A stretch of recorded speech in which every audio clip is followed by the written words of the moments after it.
తెలుగుదేశం ప్రభుత్వం రైతులకు అండగా ఉంటుందని కోవూరు ఎమ్మెల్యే వేమిరెడ్డి ప్రశాంత్ రెడ్డి తెలిపారు. నెల్లూరు జిల్లా విడవలూరు మండల కేంద్రంలోని ప్రాథమిక సహకార సంఘ ఆధ్వర్యంలో ధాన్య సేకరణ కేంద్రాన్ని ఆమె ఆకస్మిక తనిఖీలు చేశారు. ఈ సందర్భంగా ధాన్యం అమ్ముకోవడంలో రైతులు ఎదుర్కొంటున్న సమస్యలను అడిగి తెలుసుకున్నారు.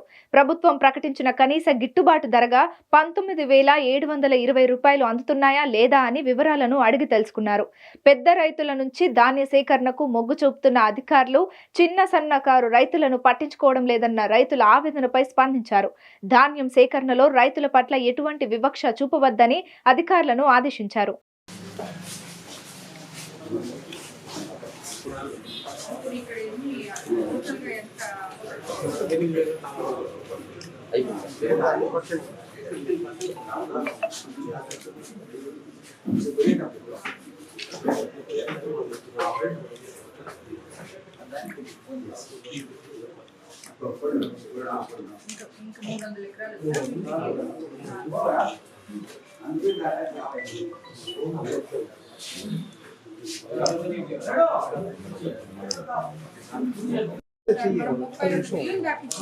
మిగతా వాళ్ళు మీకు రెస్పాండ్ కావట్లేదు.